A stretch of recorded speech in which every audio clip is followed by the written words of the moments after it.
Dan. Thank you very much, Terry, and good afternoon and good midday to many of you. Welcome to our Ask the Expert, a history of distrust and discrimination of people with mental illness. And I am just going to do the most important thing for me is to introduce NAMI's Chief Medical Officer, Dr. Ken Duckworth. And Dr. Duckworth, I give you the virtual floor. And I want to thank you all for joining. I don't think there's a hotter topic than vaccines right now, and we thought it would be valuable to bring an expert in infectious disease, a primary care doctor you wish you could have to talk to, a national leader in misdiagnosis of African American individuals, and the lead of our Peer Leadership Council. So the idea is we want to review the science of the virus, the science of the vaccines, address your most common medical questions, and we're going to make sure that the discussion around the history of discrimination against people of color in medicine is well developed. And then we want to make sure that the challenges that people with mental health conditions have around access is also addressed. One thing we will not be doing today is discussing how states are organizing their vaccine plan. We have an event on February the 18th where we'll be talking to NAMI leadership in multiple states to understand what is happening in terms of who's in Group 1, 1B, how the state is prioritizing things. One of the reasons we wanted to do that is that more that we can handle in one meeting. But today we wanted to get the science, the history of discrimination, and access from a peer perspective down so that if you join on February 18th, you'll have more of a background. I also want to say that this is fast moving in the states. Massachusetts, my home state, just changed the rules yesterday. And so I think it's really important to stay in touch with your NAMI community, the NAMI state leadership, pay attention in the media, and figure out, if you have an ability to get vaccinated or to support someone you love who needs a vaccination. So for the Ask the Expert, as you know, once a month we pull the best thinkers together in the country to serve our members. Today's the first time we've run a panel, so bear with us. We'll do our absolute best. The panel is quite remarkable, and I'm not going to discuss their entire biographies because that would take up the entire session of Ask the Expert. These are remarkably accomplished people, so their bios are available if you want to know more detail about them. I'm just going to tell you a few sentences about each of them. Our first speaker is Dr. Shon Falade.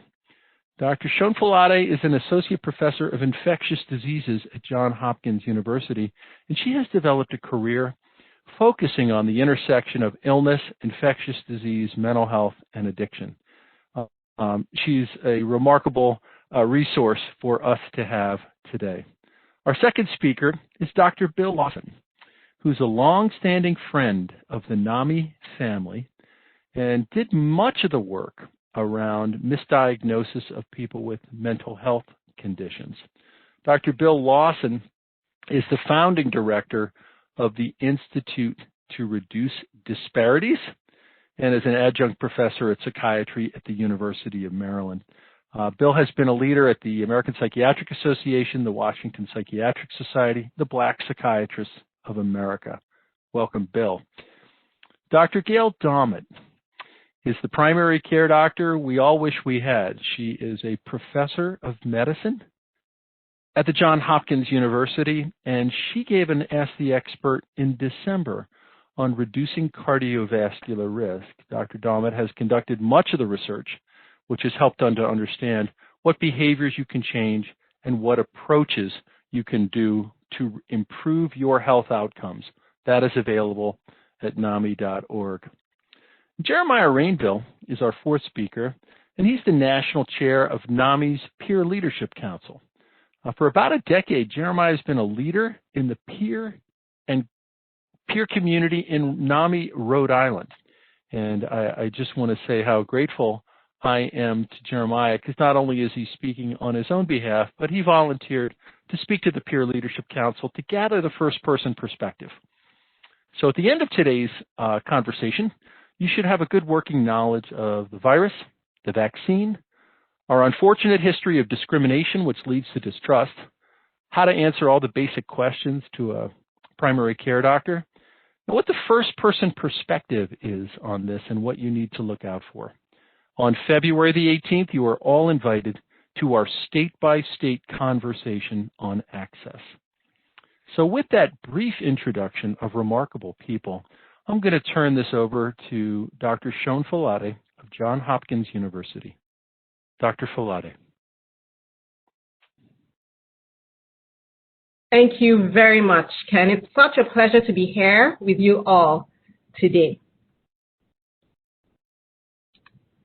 In late 2019, reports of cases of a severe pneumonia of an unknown cause first began to come out of the city of Wuhan in China. We all now know that these pneumonias were caused by a virus now called the severe acute respiratory syndrome coronavirus 2. This virus is spread from one person to another through infected respiratory secretions. As of today, over 100 million people have been infected with the virus, and over 2 million people have died. I'd like us to focus very briefly on the biology of the virus. If you look at the schematic in front of you, you see in purple the virus. Similar to what is shown in the picture, the virus has a protein on its surface which very much looks like a spike. In fact, it's called the spike protein. That part of the virus binds to receptors on our cells. And by binding to those receptors, it essentially opens the door in our cells, which allows the virus to enter into us, replicate, and then cause infection. Development of symptoms of disease from infection with SARS-CoV-2 is what is referred to as COVID-19. We add the 19 because this disease was first observed in the year 2019. Most people who develop COVID-19 have mild symptoms, maybe a cough, a fever, shortness of breath, and notably, loss of taste and smell have been recognized as a common symptom of COVID-19. Unfortunately, a proportion of people will get very sick. They may require hospitalization, they may need to be put on a ventilator to help with their breathing, and they could even die. We know that severe disease is largely driven by inflammation. The immune system reacts to infection by causing inflammation. We see in this schematic that we have an airway which leads to lungs. The lungs have tiny air sacs in them, and those air sacs are responsible for oxygen going from our lungs into the blood. When there's inflammation, there's scarring of those air sacs. Those air sacs can become filled with fluid, and when that happens, our lungs can no longer do the job of having oxygen get into our blood. When levels of oxygen drop, we get short of breath. If it gets severe, you need to be put on a ventilator.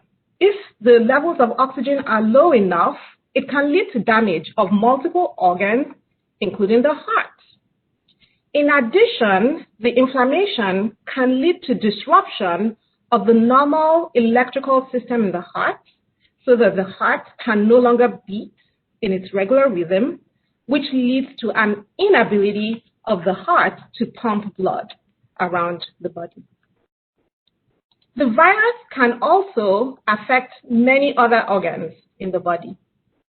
It does this through inflammation and also by causing unusual clotting, which can lead to heart attacks or strokes if the clot is in the brain, or damage to extremities if the clot is in a leg, for example.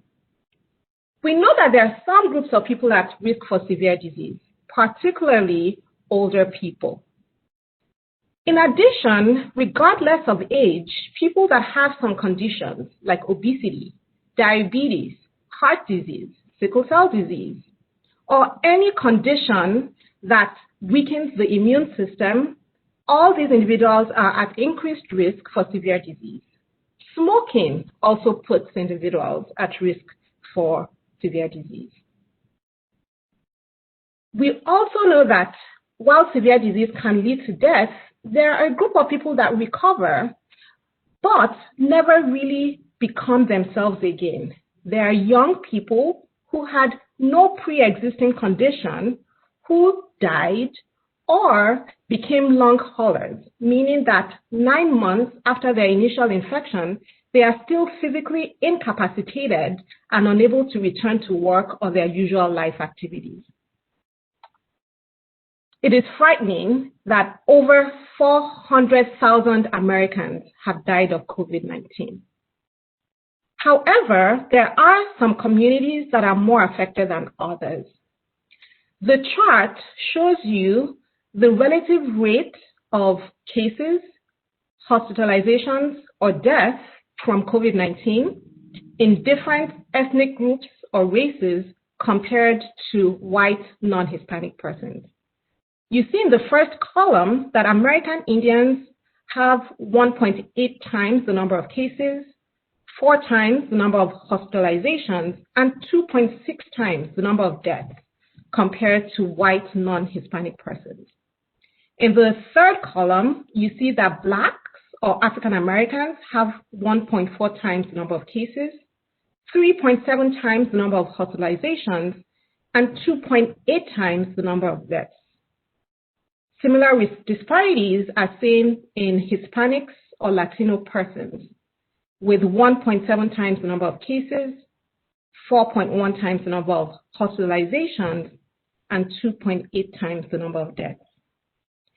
These disparities are driven by many factors, including the effects of structural racism through multiple mechanisms, including the association of structural racism with elevated levels of stress and socioeconomic factors. Let's shift gears a little and talk about the intersection of COVID and mental health. We are all living through this pandemic together and can all attest to the various ways that this pandemic has negatively impacted our mental health, including through the loss of normal social interaction, loss of social support systems, and heightened anxiety and stress. There is also data emerging that people diagnosed with COVID-19 have twice the risk of diagnosis of a new mental illness in the period 14 to 90 days after their COVID-19 diagnosis. Anxiety disorders and mood disorders in particular have been noted.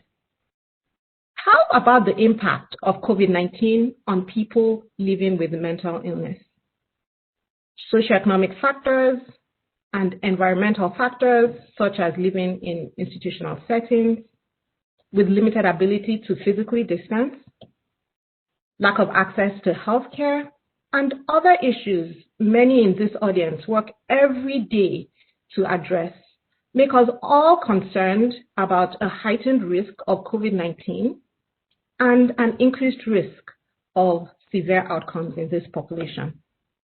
As recently as yesterday, data was published in JAMA, which is one of our foremost medical journals, showing that people that had a diagnosis of schizophrenia were twice as likely to die of COVID-19 compared to people that did not have a mental health illness.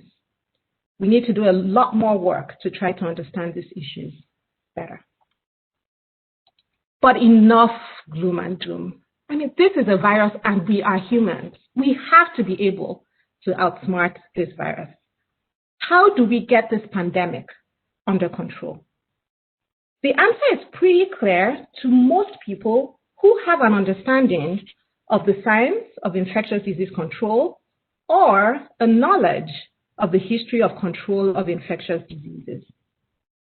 In the last 100 years, vaccines have been the most effective tool for infectious disease control. We know that vaccines led to the eradication of smallpox. Over 2 to 3 million lives are saved annually as a result of vaccines. And it's also important to note that although the first vaccine was developed in the 1700s, the vaccines we use today are markedly different, both in terms of how they're produced and how effective these vaccines are. Vaccine development is driven by advances in science. Regardless of how a vaccine is developed, however, they all have the same underlying principles. They help the immune system to fight infections faster and more effectively. A vaccine does this by presenting the immune system something that is either a piece of the virus or something that looks very similar to the bacteria or virus. However, that piece that is presented to the immune system cannot cause severe disease. The immune system responds to this material, which it recognizes as foreign. We refer to this as an antigen, and then produces an immune response to fight the foreign material. It does this commonly by producing antibodies. What is special about vaccines is that it also keeps a memory of the antigen and its response, so that if the body, and by extension the immune system, is presented the infection again, it quickly calls that memory, calls the antibodies, so that it's able to address the infection quickly, neutralize the infection, prevent, or quickly control the infection. Vaccines are made from a variety of substances. The key thing is that the substance has to look enough like the organism that's causing the infection so that the body is able to produce the right antibodies that are certain to be powerful enough to control the infection, so that vaccines can be made from a weakened form of the virus, unique pieces of the virus, a chemical that the virus creates, or substances that scientists make that are similar to parts of the virus. If you focus on the schematic, you will see again the depiction of the virus with those spikes. The vaccines we have available right now all target the spike protein, but they all target the spike protein in different ways. So for example, the protein-based vaccines have a spike protein that has been purified, injected directly into a person so that the person can produce antibodies. The viral vector vaccine, again, has the spike protein, which has been purified. It's put into an adenovirus, which is a vector. So that's just a way to get the spike protein into the human. The body produces the spike protein and then is able to produce an antibody in response. I'm going to focus on the mRNA vaccine because the two vaccines that we currently have available in the US, the Pfizer and Moderna vaccines, are mRNA vaccines. Everybody hears the term mRNA and immediately becomes frightened. So I'm going to talk a little bit about what mRNA means. In brief, mRNA is a genetic material that contains instructions for making a protein. So the COVID-19 mRNA vaccine contains a synthetic mRNA, which is a set of instructions for making the spike protein.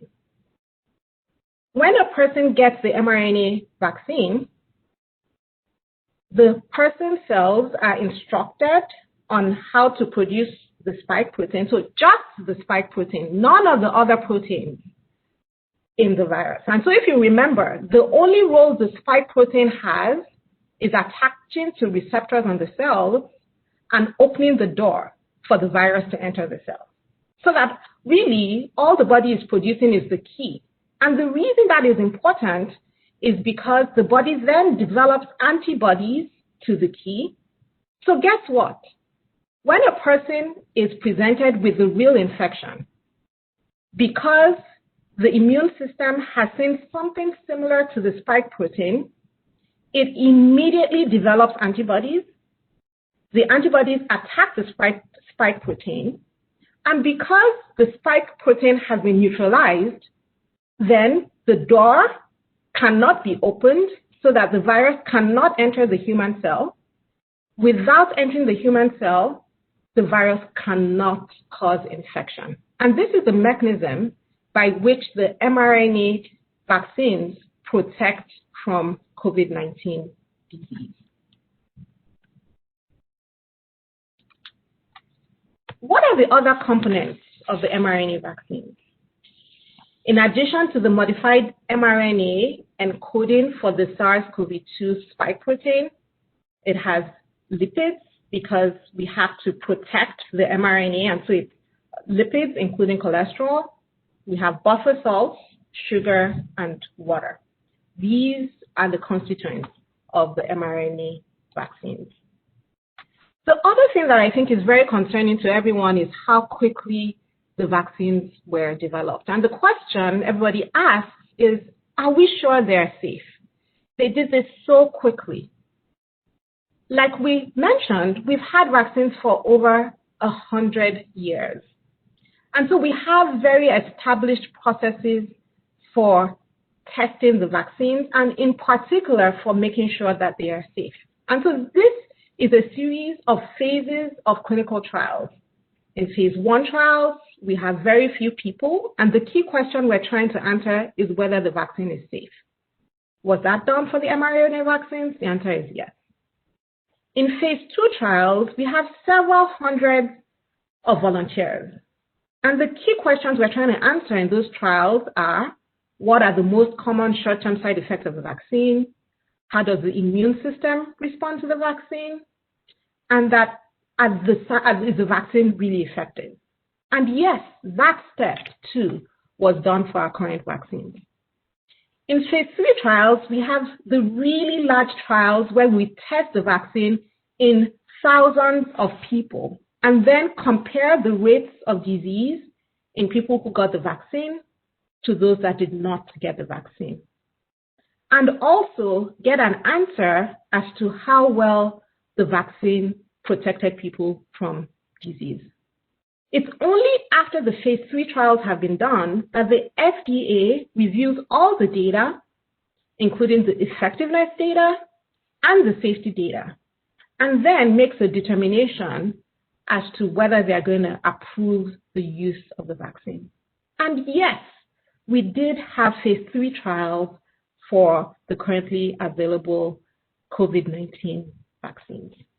And so what do those trials look like? The investigators recruit patients and then randomly assign people into 2 groups. So one group gets the treatment, which in this case was the vaccine, and the other group gets something we refer to as a placebo. Both the vaccine and the placebo look exactly alike. The patients don't know what they got. The investigators don't even know who got what. And then people are followed up in the 2 arms. In follow-up, we see how many people in each group develop the disease. And then we do something called unblinding, where the 1 or 2 people that know who got what look at the outcomes in both groups and compare results. And this was done for both the Pfizer and the Moderna vaccine.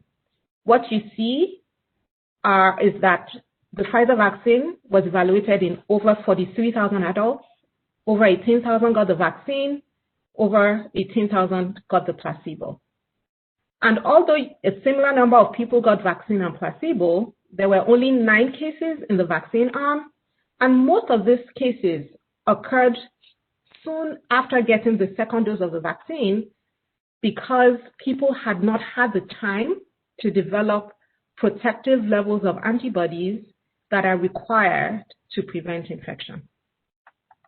Compared to the 9 cases in the vaccine arm, there were 169 cases in the placebo arm.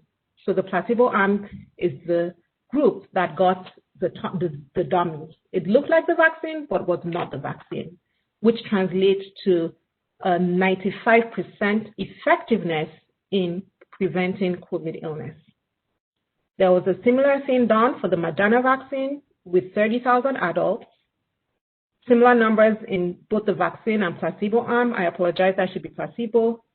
11 cases in the vaccine arm and 185 cases in the placebo arm, translating to 94% effectiveness in preventing COVID illness. It's important to note that these trials were representative in terms of the populations. There were older people, younger people. Both vaccines had over 10% of the population as African Americans. They also had people of Hispanic and Latino descent in the trials, so that we are able to say that across groups, these vaccines work to prevent COVID illness. So what should you expect when you get a vaccine? For both these vaccines, you're going to get 2 shots. For the Pfizer, the vaccines, the shots are 3 weeks apart. For Moderna, the vaccines are 4 weeks apart. When I got my vaccine, it was in my upper arm. And I'm going to confess that my arm did hurt. And we know from the clinical trial that over 50% of people that get the vaccine will have some discomfort in their arm. Some people will have a mild fever, and some people will have chills. But these symptoms go away completely within 48 hours. It's also important to note that it takes approximately 2 weeks after the second shot to get the maximal protective effect from the vaccine. We also do need to know that even after we get the vaccine, we all have to continue to do our part to prevent transmission of the virus. Continue washing those hands, avoiding crowded places, wearing a mask, and trying to stay 6 feet away from people we do not live with. Other things to remember: although the mRNA technology is new, it's actually been studied for decades.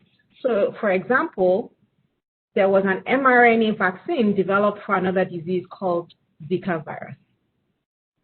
Because the mRNA and lipid complexes are unstable at room temperature, the currently available vaccines have to be stored at very low temperatures. The vaccines do not contain preservatives, they do not contain heavy metals or animal products. And importantly, the vaccine mRNA does not integrate into our DNA, and you will not get COVID-19 from the vaccine. Thank you very much. I will now pass the baton to Dr. William Lawson. Thank you very much, Dr. Bonnie, and for a very comprehensive discussion. Covered a lot of material, and I strongly recommend that you try to keep all of what you said in your head while I take it into a slightly different direction. And I want to move to the next slide. No action.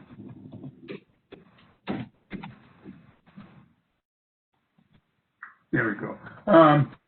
Just want to note that that we've recognized for a long time that there are disparities in terms of treatment and availability of treatment for different populations. Not only low-income people, but also racial and ethnic minorities. Much of this was really emphasized by one of our former Surgeon Generals, Dr. Satcher, who not only did he demonstrate that there were disparities in terms of care for general medical conditions, but also we found large differences in terms of access to services for people who had mental disorders and related problems. Next one. part of it has to do with the problem of diagnosis. What we have known for a long time is that there are great differences in terms of what seems to be the prevalence of mental disorders. And yet, when we look at careful studies using standardized instruments, we find that that there are not substantial differences across racial, ethnic, or even income groups. And part of the reason has to do with a lot of misdiagnosing. Part of it has to do with racial and ethnic perceptions in our society. For example, one of the first diagnoses that were used applied to African Americans was something called Distrust, which was during slavery times was referred to people who were not who did not do what the master wanted, or people who ran away from slavery. Disorder called Kleptomania. Again, the idea was someone who leaves slavery would have to be mentally ill. We can look at these now and say that's absurd, but on the other hand, what we've recognized for a long time is that many folks saw people of color as having somehow having the same kind of sensitivity and mental apparatus. And as a result, disorders such as depression, bipolar disorder, and post-traumatic stress disorder were simply not recognized. On the other hand, other disorders such as schizophrenia were often recognized and overdiagnosed. Next one. And what happens with misdiagnosis? Part of it is that treatment is delayed or even refused. Novel treatments are viewed with suspicion, and unfortunately, because people do not get the appropriate diagnosis or standard treatment, they may seek self-treatment from drugs of abuse. Next one. So the result is also limited therapeutic options. What we find is that diagnosis is best made when working with people that may be culturally competent to recognize the specific nuances in terms of folks' diagnosis. Lack of access to evidence-based therapy, an ongoing issue in terms of many communities. And a lack of contact with mental health and substance use provider specialists.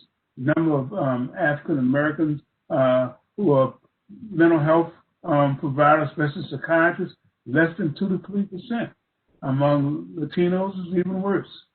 And many people find that the stigma of mental disorders is such that we would rather be thought of as to be bad, to have a conduct disorder, to be antisocial, to be a criminal, than to be looked at as having a mental illness.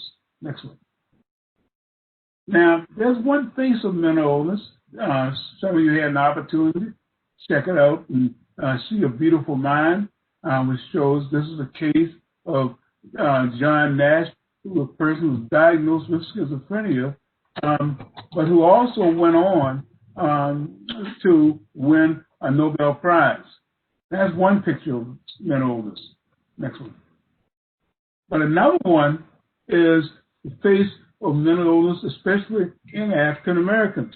For example, this excellent book by Jonathan Metzl showed that noted that schizophrenia became a black disease. How did that happen? Well, the idea was that there was a relationship between community violence and psychosis. And it fit in with the idea that some mental disorders are in fact a form of community protest. And as a result, such disorders as schizophrenia became looked at not as a mental disorder per se, but as a kind of real cause for violent behavior. This is an old advertisement showing that one of the usefulness or one of the drugs of mental disorders is that it can be used to deal with assaultive and belligerent behavior. So now we've gone from a model in which mental disorders are something that happens to people who are in a distress or who have problems, to look at as something as a face of people who are destructive to society. Next one. Now, how does this tie in with everything you've heard so far in terms of COVID-19? Well, we'll go back and note again that this was a novel disease, no built-in immunity, and up until recently, these two vaccines that just been approved, there were just no available treatments. And so the only way to prevent the spread of it was social isolation. Why is that relevant? Next one.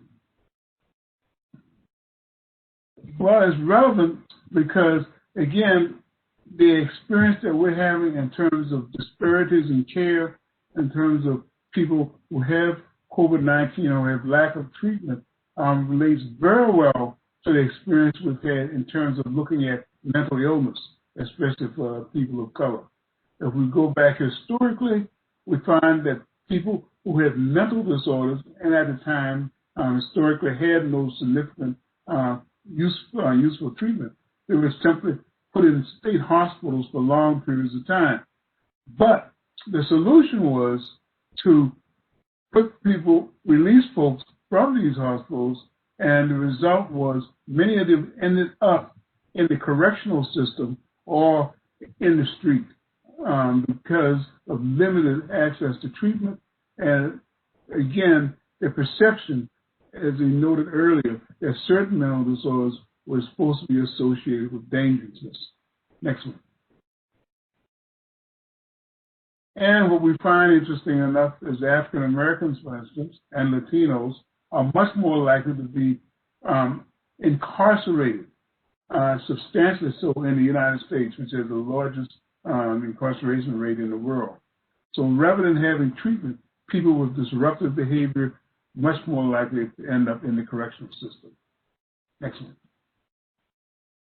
And not only is it a problem with people ending up incarcerated, but also it is also a source of mobility, because people who are recognized as being as having involved with the criminal justice system at a greater risk of being killed by the police. And it's just showing that African Americans, Native Americans, are more likely to be killed by the police than other groups. Next one. Now, the other impact of being put in the criminal justice system is that, unfortunately, it is not a system that's designed to provide treatment.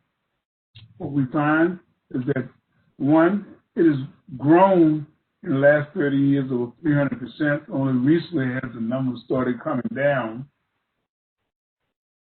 Next one. And as a result, what we find is that people with mental disorders are more likely to end up in that system. People who have substance use disorders are more likely to end up in the system. And it's now become a major source for infectious disease, especially for HIV, and potentially can become an important vector in terms of coronavirus as well. Next one. So the pandemic has changed the lives of psychiatric patients forever. The risk of being incarcerated and ending up in the street has increased the likelihood that psychiatric patients become ill. We just heard the data showing that people with schizophrenia are more likely to die from this disorder. And also, it reflects the historical problem that the correctional system not only is not a good place to get mental disorders treated, but it also is a risk factor in terms of severe and chronic illnesses. Next one, best steps. Well, part of the problem also is getting people in terms of treatment and getting them vaccinations. And part of that has to do with the attitudes of the community.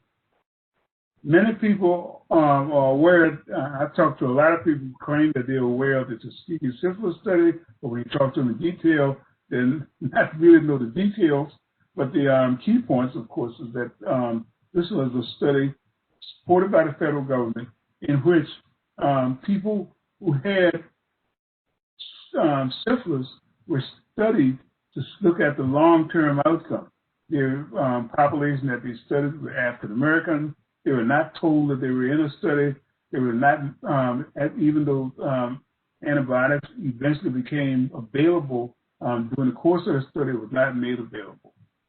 In the country under Mr. President Clinton eventually issued a policy.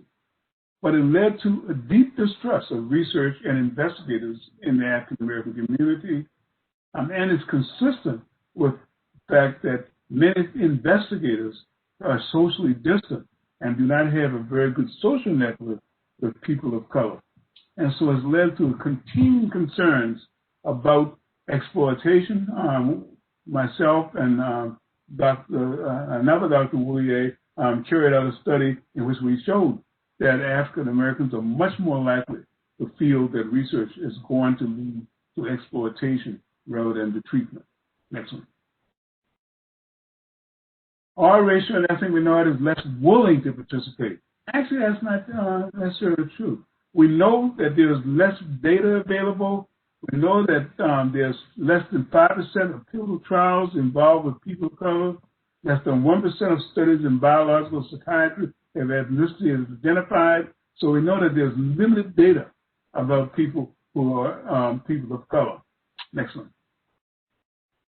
But when we have done studies, and this is one among many that's shown that there are very small differences in the willingness of minorities who do not want to participate in health research.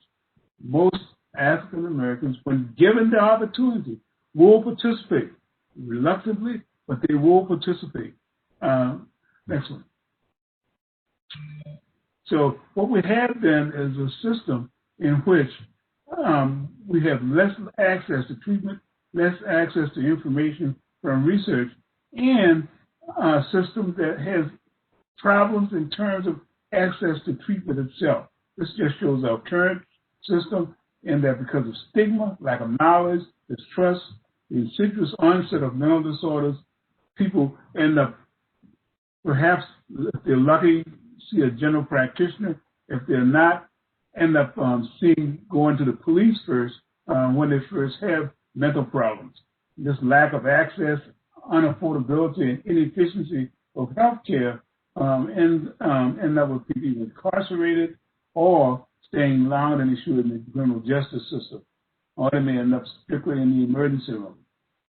They then may go into a mental health clinic, long-term dependency, and what we find is a substantial percentage drop out of care. So treatment may be delayed for over a decade when a diagnosis is made. And tie that in with the already stated data showing that disorders such as COVID-19 can precipitate mental problems that may go unrecognized. Next one. So what we need to do is look at how do we want to approach this, with treatment or with rehabilitation. And unfortunately, many people do not get these. They end up in a punitive system.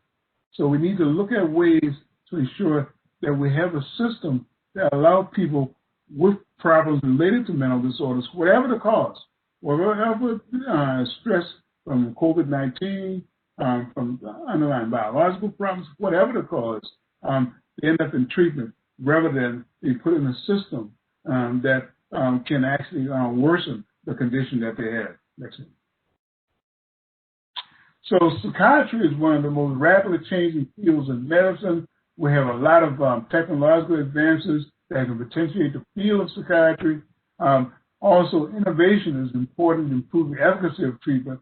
But the question is, will the vulnerable and underserved get the vaccine or treatment?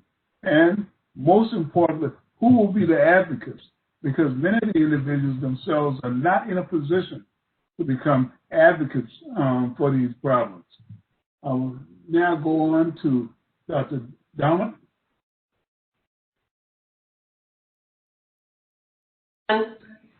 It's good to maybe virtually see some of you that I saw last month. Happy New Year. I hope everyone's well. I'm so honored to be on this panel with Dr. Lawson and Dr. Folade, and to share some of my thoughts with you. So I'm the person that's kind of supposed to, I think, combine some topics and issues from Dr. Folade and Dr. Lawson's talk, which is really to think about COVID-19 vaccines in our communities for people living with mental illness. How can we think about access? How can we think about uptake and acceptability? And really just getting vaccines out there to improve everyone's health. I think, we would all agree that it's in our communities, people living with mental illness are a vaccine priority group. They are specifically designated as such for those that are living in congregate living facilities or those that have certain severe medical comorbidities. So, we're not talking again about any local geographic distribution of the vaccine, but kind of just some more general thoughts about how we can improve people wanting to take the vaccine when available to them, and how to make sure that when it is available that there is actually access and people can get to appointments. So I think, when we think about vaccines in general and people's willingness to receive vaccines, some of the things that we think about, and this is for everyone, kind of perceived risk of getting the illness or the disease the vaccine is supposed to prevent, belief in whether the vaccine would be effective, people's peers and their social networks that they interact with, health professional influence is very important also. So let's talk about these areas for a moment. I think that for most people, the perceived risk of COVID is high. I hope that I wish the whole public could have heard Dr. Falade's talk, because I think that hopefully she's convinced all of you, if you were unsure, or given you the tools to show that the vaccine is effective. And I think that we need to think about how we're communicating in our communities across, with our own family members, people we care for, people from the same backgrounds as us, people from different backgrounds than us, and how we can talk with them about the vaccine and how they, kind of encourage them to take it. I think that one of the things that this vaccine rollout has done is that health professionals have been pretty much in all places one of the first groups to receive the vaccines. And so health professionals and those kind of frontline health workers may have unique opportunity. We always speak with our patients about vaccines, but we may have a unique opportunity here with COVID to role model and show that, that we believe that it's a good thing to do with, minimal risk. I think that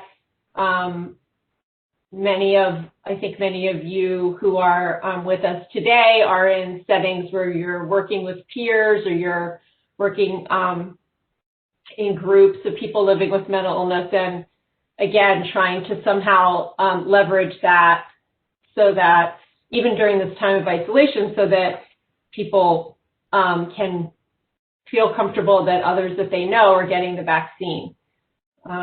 With some of the prioritization, it may not always be that family members are, getting the vaccine at the same time as their loved ones with mental illness, because people may be in different priority groups. I think in terms of thinking about kind of more system and bare issues and structural issues, so, you know, access in general and geographic locations we aren't going to talk about, but I think that kind of when vaccines are available for people living with mental illness, really trying to think about access. How can we promote access, whether that's transportation, assistance with making appointments for people. That would include online appointments, if those are how those are done. I just spent most of this week trying to get my elderly parents vaccine appointments online, which was a challenge for me. And I'm pretty, very savvy with the computer. How can we work on access? How can we kind of advocate in our own communities for different ways of scheduling potentially that would prioritize these communities so that, other means that could be used for scheduling. And that kind of brings me to the last point, and I do want to reference this piece that came out in JAMA Psychiatry at the end of last year, which is provided some of the points for what I'm saying, is that sort of thinking about population level monitoring. So yes, we know that states will be monitoring who gets vaccinated, but in our own communities, the people that we take care of, is there a way, how do we want to think about making sure that, no one is left out? Meaning that if you're, leading a community mental health center, you yourself may not have access to the vaccines, but how might you work to think about kind of tracking or making sure that the population of people that you are caring for is getting vaccinated, or whether you're, in another type of communal setting. So those were just some of my thoughts. There's no right answer to this, but I think that hopefully we can come away with some things that we all can do as individuals and also in our professional roles to improve access and uptake of COVID-19 vaccines. I'll stop there.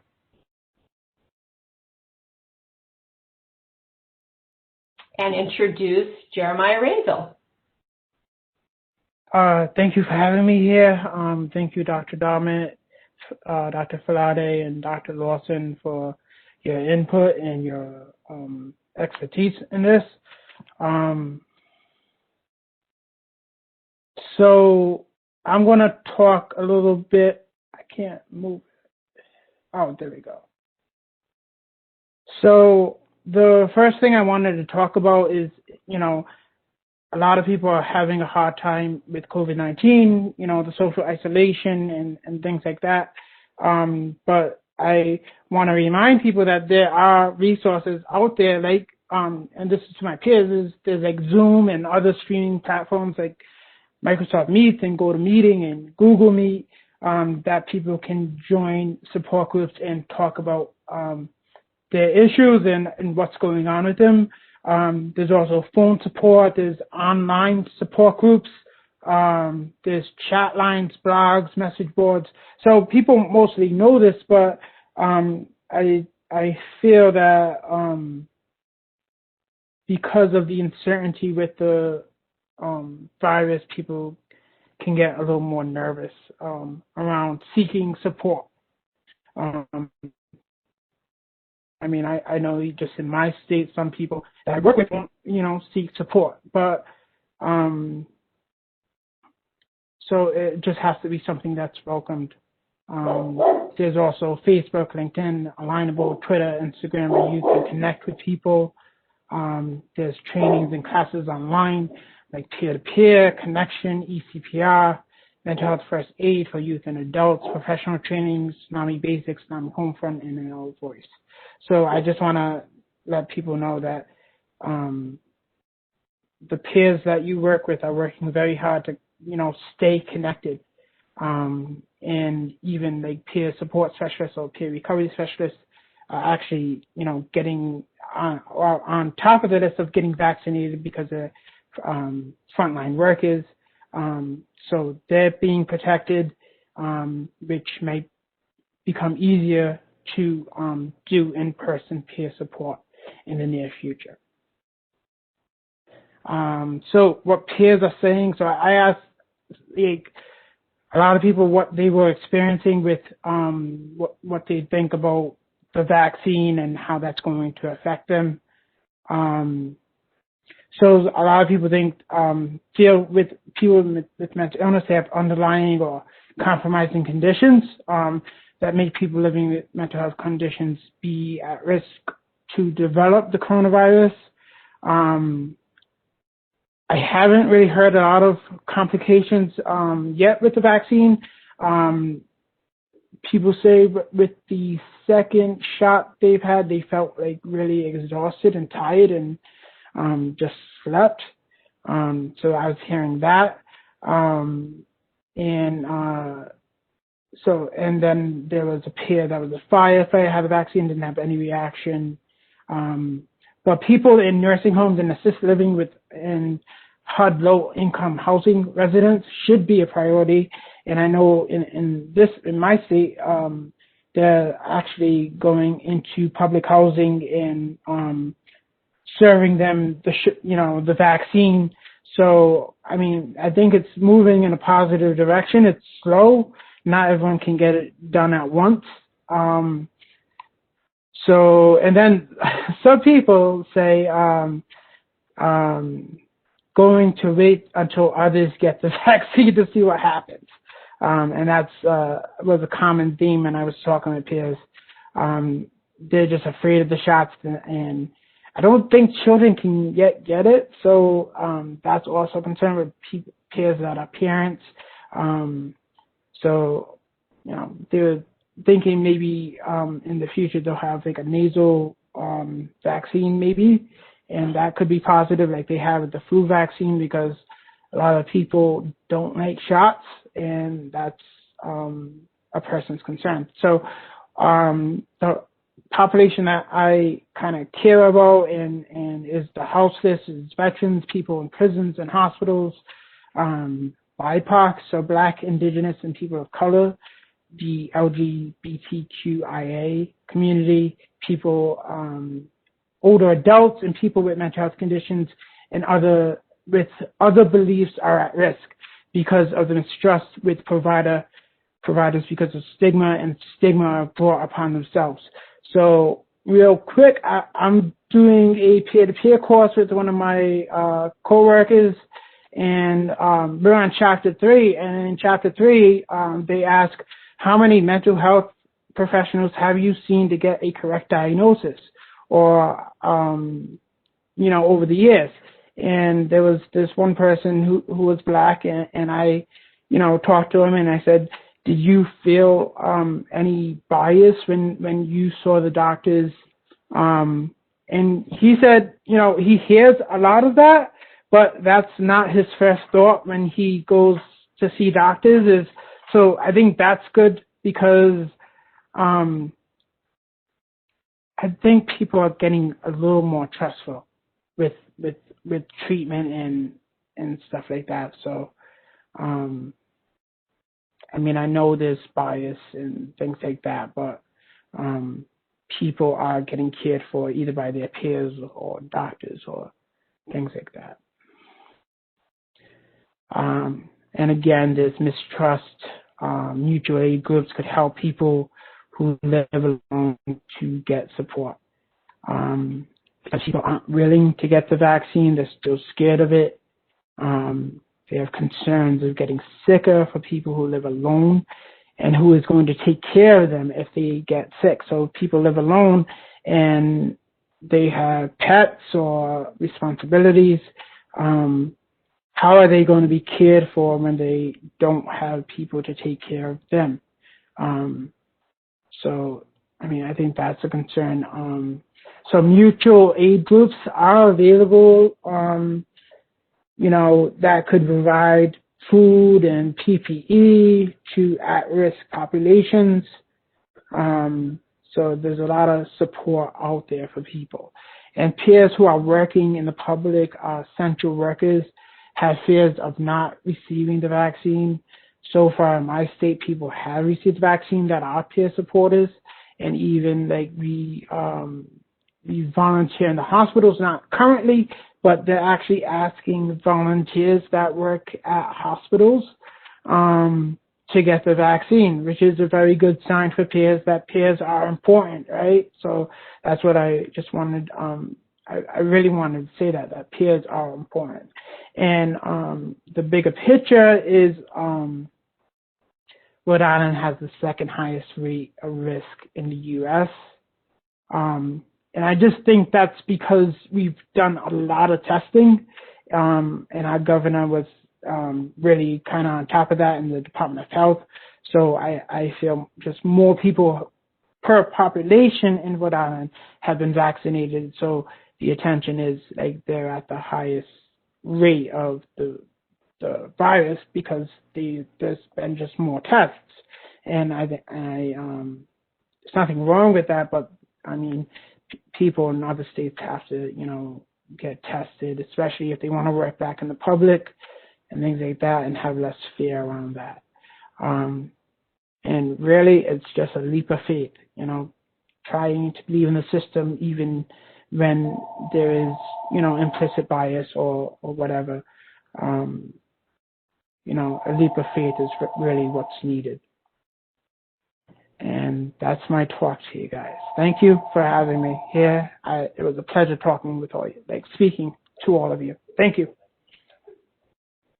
Each of our panelists for, fantastic information. And I'm going to try to summarize the questions.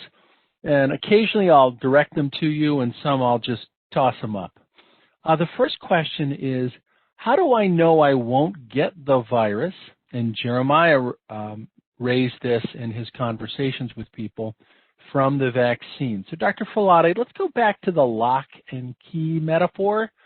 This seems crucial because, as Jeremiah was saying, people who are living alone are afraid no one will care for them if they get sick.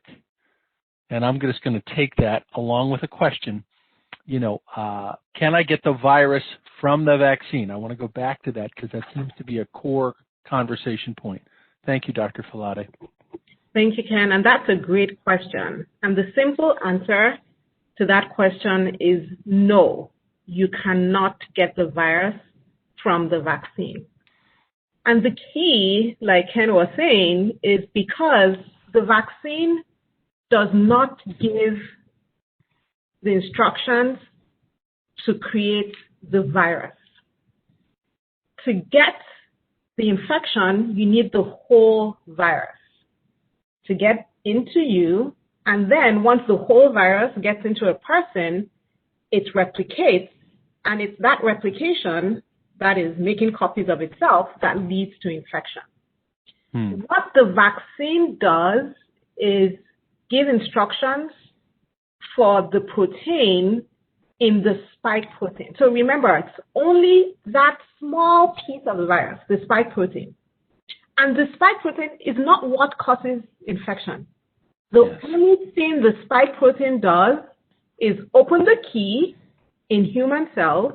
It's open the door. So it's a key that opens the door in human cells that allows the virus to enter. So that if you have the vaccine, what it does is that it covers the spike protein, it neutralizes it. And I'm sure, although that's the medical term we use, everybody understands what it means to neutralize something. So that the antibodies your system has learned to produce by getting the vaccine immediately neutralizes the spike protein so that the key no longer works. The door can't be opened, the virus cannot enter your system and lead to infection. So I'll go over this again. You cannot get the infection from the vaccine because the vaccine does not have the virus in it. You need the whole virus to get an infection. The vaccine does not have the whole virus in it. Dr. Filate, I used a metaphor with one of my patients. It's different than yours, but see what you think if this is scientifically valid. My metaphor was this: you have a suitcase full of viral particles, and you need to bring the suitcase into your home for it to infect your home being your body. And the vaccine gives you immunity to the handle on the suitcase. So you cannot pick it up, but it's only talking about the handle, which is the same as the key. And so the idea is the entire suitcase, or in your case, the entire viral package, cannot enter your body. So I thank you for that. Do you think that metaphor is accurate? Is it the same idea? I love your metaphor, Ken. I'm going to good. Yeah, you can. I'm honored that you would even consider that. I had COVID-19, and I had tested for antibodies. Should I still get the vaccine? Yes, you should definitely get the vaccine. We know that people that have had COVID-19 before can get reinfected with COVID-19. The data we have currently suggests that any protection someone might have from having previously gotten COVID-19 before only lasts for about 2 to 3 months. So that the recommendation is for everyone to get the vaccine, regardless of whether they've had COVID-19 before or not. Excellent. It's a question about the distrust issue. And I'm going to throw this open to Dr. Lawson, Jeremiah in particular. What do you think are the most important messages?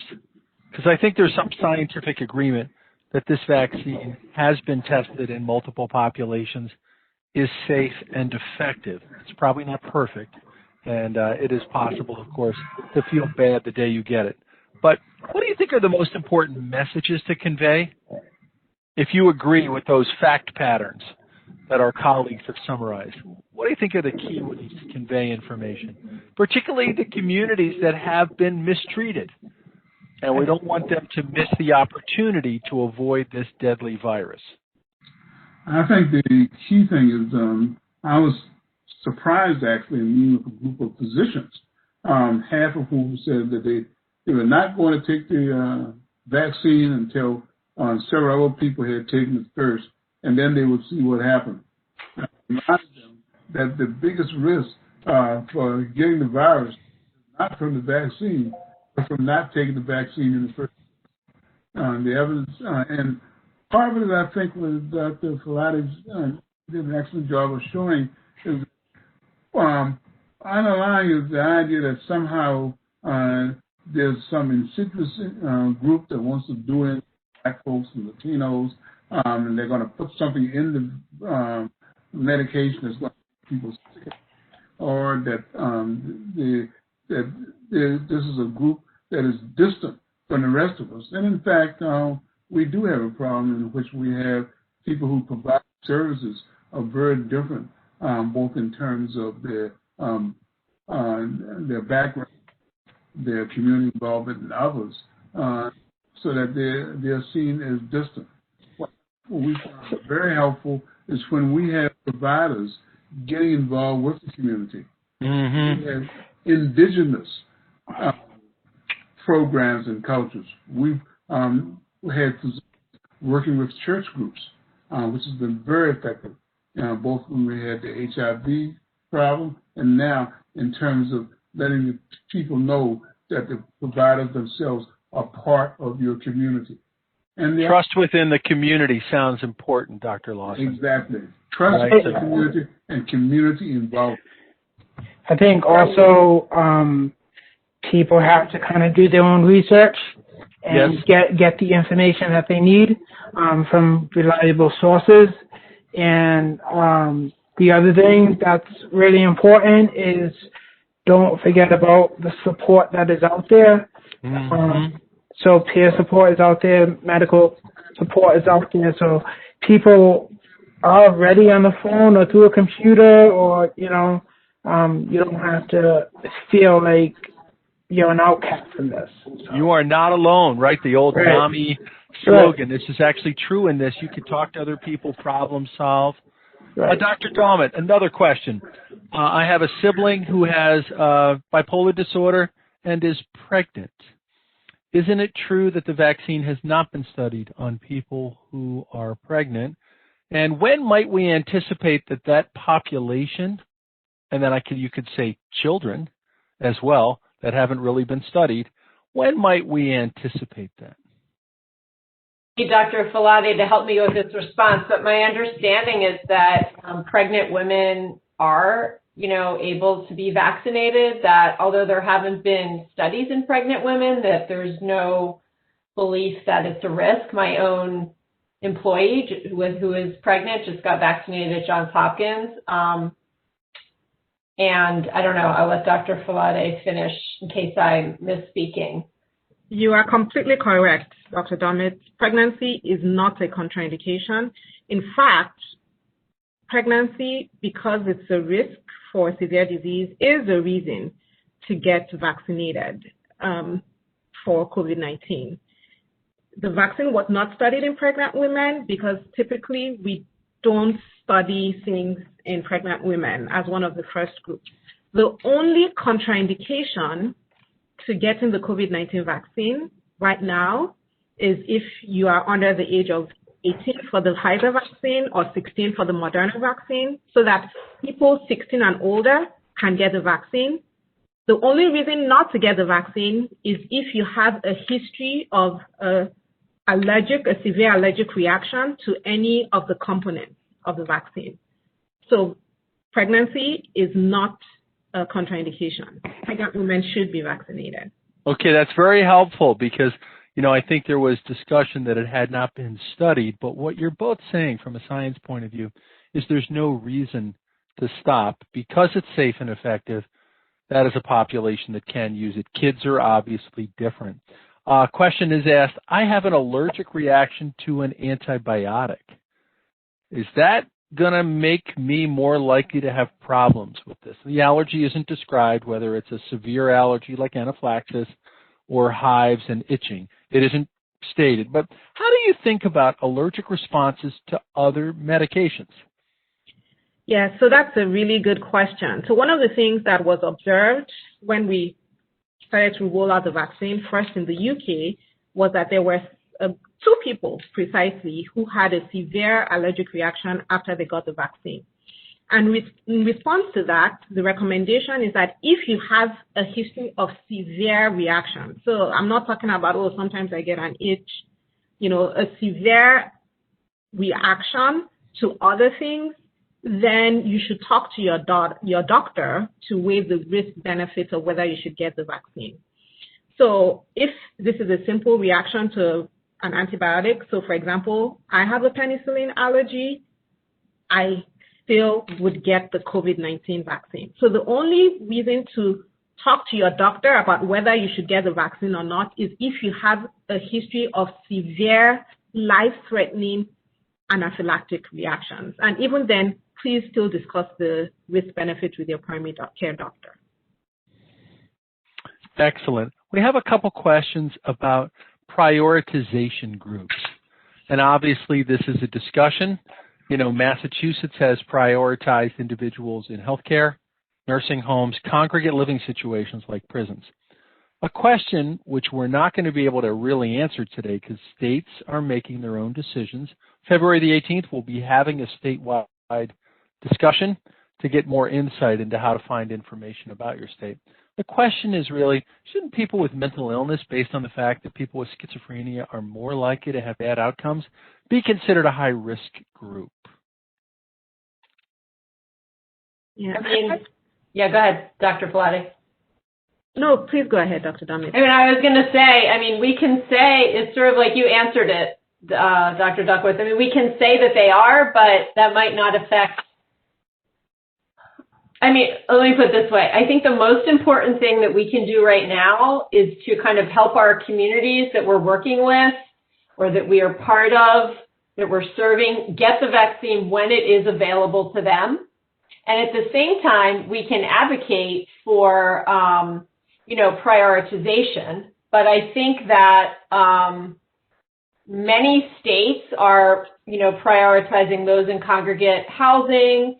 And many states, I believe, are prioritizing those with different medical comorbidities, such as diabetes, obesity, and that whereas the people with comorbidities might not be at the top, like people over 75, they are they're going to be they may be in front of adults who don't have comorbidities. And since so many people living with mental illness do have those medical comorbidities, I think that, they would fall in like a high, or middle to high category. So, but it's going to be state by state. It's state by state. Very important. This is not a national, federal right. response. Different states are organizing it differently, and hopefully we'll learn from this experience, right? Hopefully people are studying the different responses in the different groups. A question, Dr. Lawson, about the Tuskegee study. How recently was that again? People are trying to make sense of the fact. It sounds like it wasn't that long ago. And I think it's important to really reflect on the timing of that study, Dr. Lawson. Yeah, it was started in the 30s and continued to actually, the exposure was back almost in the 60s. I found out invariably that my family physician was involved in the study, and he admitted he didn't know until afterwards what was going on. That when the study started, there was no reliable treatment for syphilis. It made that scientific sense. Let's see what happens with the natural illness. The fact that they selected African Americans, very, very questionable, based on the idea at that time that syphilis was more common in African Americans, and it wasn't. The other problem was that when the treatment did become available, and the surgeons were informed, it didn't come out until a popular local newspaper actually publicized it. So this was a very terrible example of how not to get community involved in support. And what was the year that study was revealed by the media? Yeah, I think, and I have to go offhand, I think it was between 50s and 60s. I don't know the exact date. Okay. The journal that actually did this was Jet Magazine. Yeah, it was later than I thought. It was more recently than I thought. Now, one of the questions is, how could you reassure somebody that the Tuskegee study could never happen again? Having seen what actually happened by people, being paid for with federal tax dollars, right? They did not have an intention to take care of their research subjects.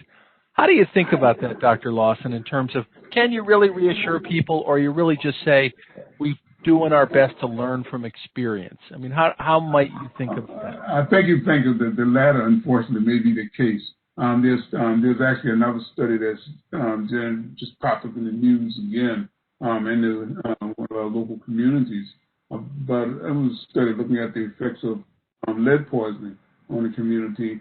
And they unfortunately did not let folks know whether or not kids were exposed to lead paint. There was also a study done in the VA system in which they wanted to look at the effects of treatment for hepatitis C, and they decided not to inform the vets about whether or not they had it, because they said, my gosh, then if we found out they had it, they would have to treat it. So this kind of thing, unfortunately, is still going on. The way to do it is community advocacy, groups of NAMI serving as watchdogs in terms of what's going on. We now require investigators to learn about this history, to be able to get a grant, a federal grant, or to participate in a quiz. But that in itself may not be enough. So we need to have constant vigilance. So we've come a ways. We have a ways to go. Would you agree, Dr. Lawson? Absolutely. Question to each of the panel. Would you take the vaccine? And do you have any anxiety about taking the vaccine? Let's go in the order of the speakers. Shon Folade, what do you have to say? I was very excited to take the vaccine. You already took it, and it hurt a little bit, as I recall. Yes.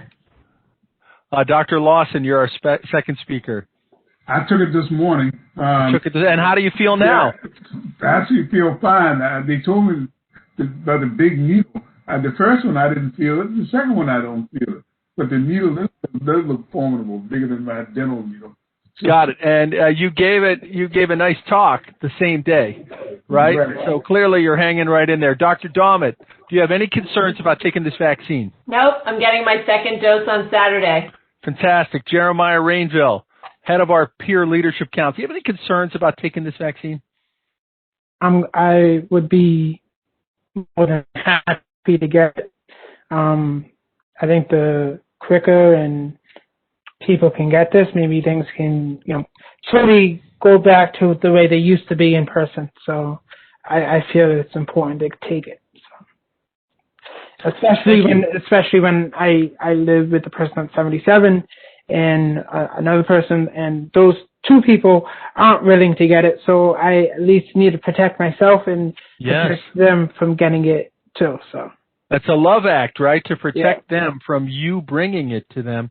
I'll speak for myself as the moderator. I can't wait to get it because to me, there's a psychological and mental health impact, which most Americans have experienced of the isolation. Human beings are connections. They're often, low-key antidepressants with very few side effects, right? Connections are really powerful for people. And the longer we don't have a vaccinated country, the more time we're going to spend on Zoom and on these alternative ways to try to connect.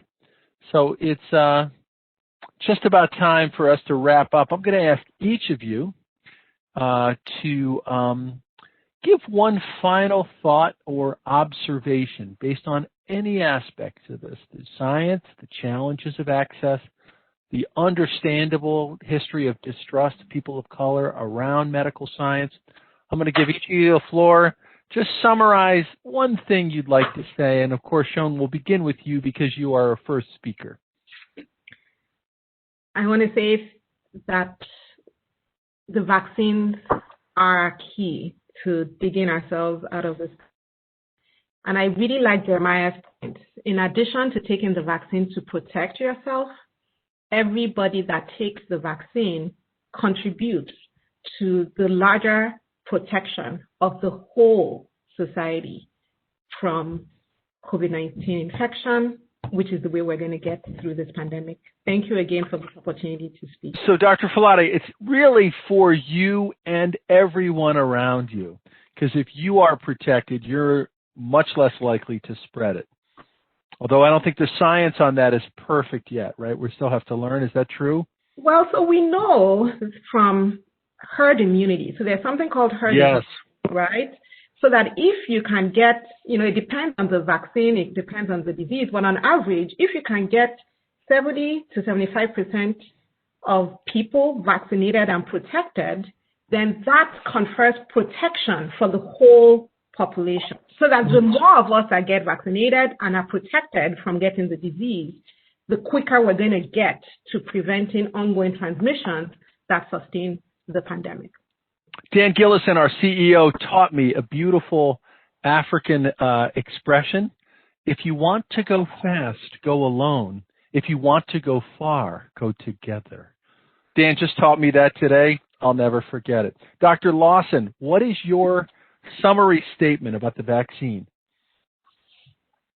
Really learn from the past experience we have. That is that the issues of disparities, the complications in terms of not taking into account racial and ethnic needs is an ongoing problem in this country. And I think this is yet another example that we have to address these problems so that if something like this happens again, we'll be prepared for it and that we will be able to provide in a humane way useful treatments in a timely fashion. Dr. Lawson. Dr. Dammit. Yes, I'd like to echo what Dr. Filati said, which is that the vaccine is what we need. The whole world needs this vaccine. And really understanding some of the issues that people living with mental illness may have about trauma or mistrust of the health system, I think that it's important to note that really this vaccine is for everyone. It's not a special treatment that is, that people are trying to deliver that is really different. It's really something that everyone kind of as a community together as good citizens, we encourage to get. And so with that, I encourage everyone to spread that. Please get vaccinated. Thank you. Jeremiah Rainville, the head of our Peer Leadership Council at National NAMI. What are your final comments? I want you to have the last word today. I think what's really important is to educate yourself and do your own research and make a good decision about getting the vaccine. So make good decisions on that. Beautiful. This talk is available at nami.org/asktheexpert. These slides are available. And here's a few resources we just wanted you to know. Your state is running your state, and states are evolving their thinking for many reasons. Here's one place that Dr. Filate gave us for each state's plan for vaccinating its population. And I would add the asterisk, these plans are moving. As I told you, Massachusetts just changed the whole prioritization 2 days ago. So you have to pay attention, stay connected to your community, your peer, your leadership, your NAMI organization, your Department of Public Health. This is a good reason to participate in media. Media can be really upsetting these days, but this is a good reason to participate in media. You need to know where you stand in the vaccination queue, and you need to advocate for yourself and those you love, for yourself and for everybody you love. So I'm going to turn this over back to Dan Gillison. I found this to be a fantastic conversation among 4 leading thinkers. And Dan, I want to ask you to close us out today. All right. Well, thank you very much, Ken, and to all of our fantastic panelists. Your subject matter expertise is just over the top, and we just can't thank you enough for giving us your time and investing your time with us and with our audience. I'll Ask the Expert, as it shows on the screen, is an informational webinar series. And you can read the disclosure here. It's not intended to provide medical advice or for any specific topic or a specific individual, but this series is really to help to inform and to share information and to give you information that can inform your decision, and it is yours. Now, this series is made possible through generous support from people like you. So if you're enjoying our information and our free programming, consider donating at nami.org/donate. Now, to our board president and our board, Shirley Holloway, we wanted to say thank you very much for participating, and to our staff. The staff does a wonderful job, and we wanted to recognize them. And I'd be remiss if I didn't close out by thanking the production team, because we see the final product. We see what is shown in our virtual panels, on our virtual panels. Behind that, there's a team that does all the work, and that team is Jordan Miller, Jesse Waffle, and Terry Brister. So want to thank them. Last but not least, save 2 dates, the 18th of February and the 25th of February. Ken talked about the 18th, and then on the 25th, we will be bringing Judge Steve Leifman to you and speaking about the criminal justice system and the over-criminalization, over-incarceration of those mentally ill in the system. And that will begin another series. So the 18th, save the date, and then the 25th of February.